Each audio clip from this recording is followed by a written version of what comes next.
ಲೋಕಸಭಾ ಚುನಾವಣೆಗೆ ಮುನ್ನ ಲೋಕಸಭಾ ಚುನಾವಣೆ ನಂತರ ಕಾಂಗ್ರೆಸ್ ಜೆಡಿಎಸ್ ಶಾಸಕರು ಬಿಜೆಪಿ ಸೇರುತ್ತಾರೆ ಎಂದು ಬಿಜೆಪಿ ಹಿರಿಯ ನಾಯಕ ಕೆಎಚ್ ಈಶ್ವರಪ್ಪ ಮತ್ತೊಂದು ಬಾಂಬ್ ಹಾಕಿದ್ದಾರೆ. ಸಮ್ಮಿಶ್ರ ಸರ್ಕಾರದಲ್ಲಿ ಎಲ್ಲವೂ ಸರಿಯಿಲ್ಲ ಎಂಬುದಕ್ಕೆ ಸ್ವತಃ ಮುಖ್ಯಮಂತ್ರಿ ಎಚ್.ಡಿ. ಕುಮಾರಸ್ವಾಮಿ ಇವರ ಹೇಳಿಕೆಯೇ ಸಾಕ್ಷಿಯಾಗಿದೆ. ಅವರು ನನ್ನೊಂದಿಗೆ ಈ ಬಗ್ಗೆ ಮಾತನಾಡಿದ್ದಾರೆ ಎಂದು ಬಿಜೆಪಿ ಹಿರಿಯ ನಾಯಕ ಕೆಎಸ್ ಈಶ್ವರಪ್ಪ ತಿಳಿಸಿದ್ದಾರೆ. ಕಾಂಗ್ರೆಸ್ನಿಂದ ಮುಕ್ತಿ ಪಡೆದ್ರೆ ಸಾಕು ಎಂದು ಕುಮಾರಸ್ವಾಮಿ ನನ್ನ ಬಳಿ ಹೇಳಿಕೊಂಡಿದ್ದಾರೆ. ಇದಕ್ಕೆ ದಾಖಲೆಗಳು ಇರಲ್ಲ.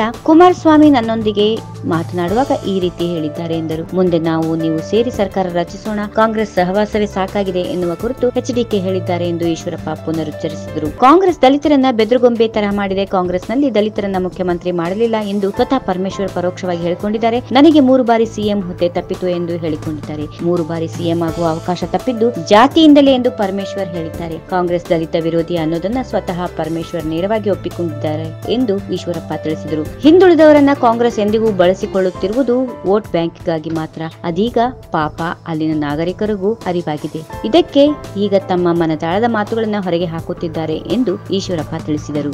ಈ ವಿಡಿಯೋ ನಿಮಗೆ ಇಷ್ಟವಾದಲ್ಲಿ ಲೈಕ್ ಮಾಡಿ, ಶೇರ್ ಮಾಡಿ, ಸಬ್ಸ್ಕ್ರೈಬ್ ಮಾಡಿ.